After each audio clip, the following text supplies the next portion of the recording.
If your income is random, it's not your market, it's not the algorithm, it's not even your offer. It is this: you keep stopping and starting over. And today, I'm going to show you the simplest way to build momentum so your business stops having inconsistent income. If your revenue is stuck, it's because you keep resetting back to zero. Momentum is the hidden force behind businesses that look lucky, but they're not lucky.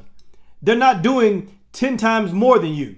They're only doing a few key actions over and over again so that the business wheel stays spinning. In this video, I'll show you how momentum really works, why it feels slow in the beginning, and the simple momentum loop that you can use to create steady action that leads to even steadier income. The first thing is this: momentum starts when you pick one money-making action that you can do every day. See, most people think that momentum starts big. It does not. It starts small. Think about if you tried to push a big wheel, like a huge tractor tire, just a big wheel. If you try to push it, you'll find that it's heavy. A big wheel is really heavy, and pushing it for the first time feels like the hardest thing that you could ever do in your life. But after a lot of effort, you manage to get it rolling a little bit. And you get it rolling, but you have to keep it rolling, because if you stop pushing, the wheel stops. And then when you get it rolling again, you have to do that first hard push again. That is what a lot of business owners do. They stop doing whatever it is they're doing. They stop, they post for 2 days, and then they stop. They do outreach for 1 week, and then they stop. Each time you stop, it makes the next start feel harder again. And so you want to pick one smaller action that can be done without stopping. Do something that can be done without stopping. That's how you get started. And you may be doing things that are so overwhelming that it's hard to keep it spinning, keep it rolling. So pick something that you can do over and over again without stopping. And it's got to be something small enough that you can do it without stopping, but it also has to be significant enough that it moves the needle in your business. So I'm talking about one message, one follow-up, one short video. It's small, but it's not weak. It's something that is significant enough to move the needle in your business, because small is how we keep the wheel moving. All right, the next thing is this: motivation is not the start line. Action is the start line. If you wait to feel ready, you'll wait a long time. And so the problem is a lot of us are waiting to feel ready before we do the things that we know we should do. You know how when you go to a pool, right?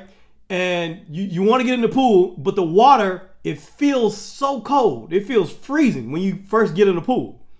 And we all know that if you just stand there and wait for the water to feel warm before getting in, you'll never get in the pool. Never. Because it's not going to get warm by just standing there looking at it and hoping and wishing that it gets warm.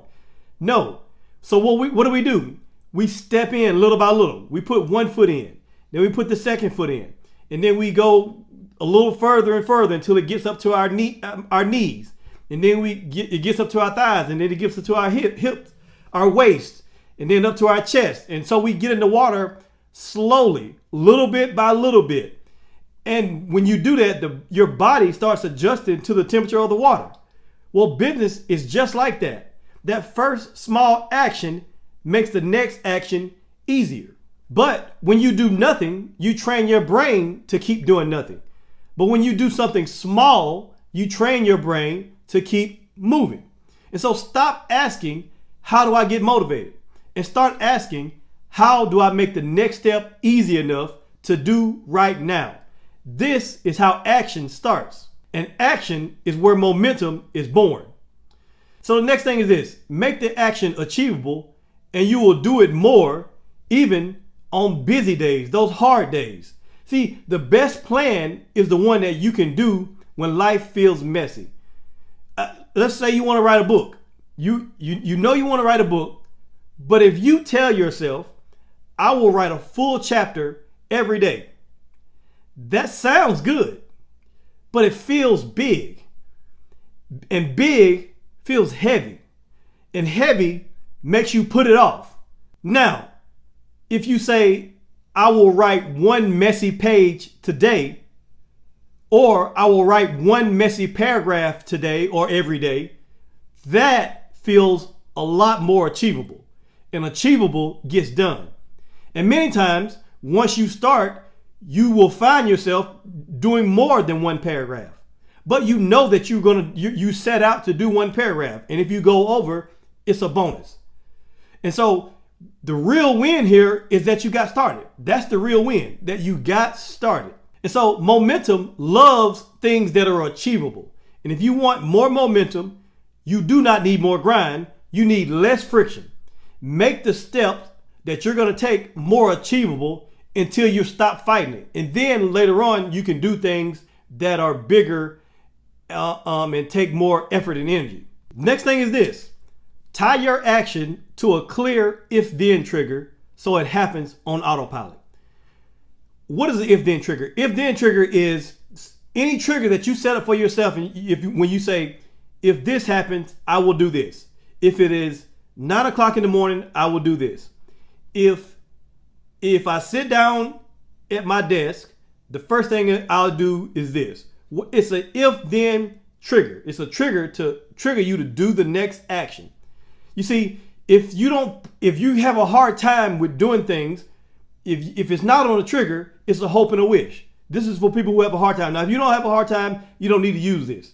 But if you have a hard time knowing when to do things and creating habits and routines that you can follow, then this if-then trigger is something that will tremendously help you. And so, many people say that they'll do stuff later. They say, oh, I'll do outreach later. Well, later is a trap. Later has no time. Later has no place. Later has no start. But if you have a if-then plan, you can say things like, if I drink my morning coffee, then after I drink my morning coffee, then I will send one follow-up message. That's an example. Now, you don't have to try to figure out when you're going to send a message or whatever. Like the decision is already made. You're just waiting on the moment to happen, and then you can trigger to do the next thing. And so choose one or a couple of the things that you have to do in the day, things that you know you have to do, and attach an achievable action to it with an if-then statement, with if-then language. This is how you stop relying on your memory and the way you feel. You stop relying on memory and mood in order to do things. The next thing is this. Keep tracking metrics so that your brain can see progress and keep pushing. If you cannot see progress, you will feel stuck even when you are not. You feel stuck even when you really are not. And so we have to train our brain to see progress. And we do that by tracking metrics. Have you ever gone to, I don't know if you've ever gotten coffee from a gas station, that gas station coffee.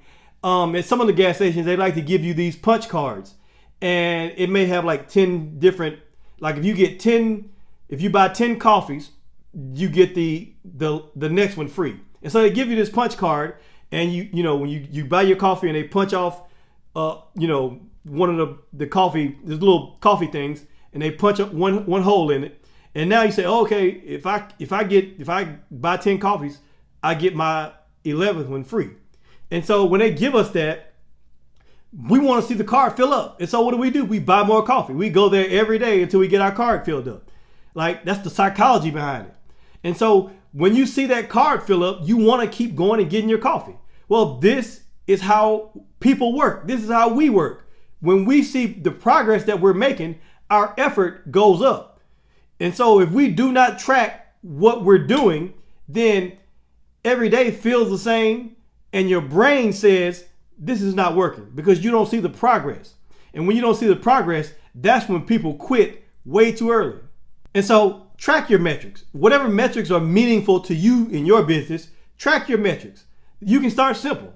Did I do this one tiny action today? Yes or no? Start simple and then add on to it. put the tracker where you can see it. Wherever you can see that tracker, put it there. And because seeing your progress is what's going to help you to keep going. The next thing is this: small wins are fuel for momentum and results. You don't need a big win to keep going. You need a real win that you can repeat. You see, researchers have found that progress and small wins was a major driver of having better days at work. Not huge rewards, not giant breakthroughs, but progress. That matters because momentum is built from what you do most days, not on what you do on your best days. And so you want to celebrate the rep, keep the wheel turning. And over time, what felt hard to start starts to feel normal. And this is when momentum stops being a fight and it starts being your advantage. And so that was the momentum loop. You have achievable actions, daily triggers, visible tracking, small wins, and then you just repeat. And so this is what it looks like to have to get and keep momentum. And if you want steadier income, stop hunting for the perfect plan. Just keep the wheel moving. The goal is not to be perfect.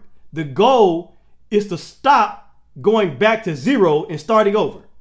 And so I hope this was helpful for you. Let me know in the comments what you thought. Thank you for watching, and I'll see you in the next video.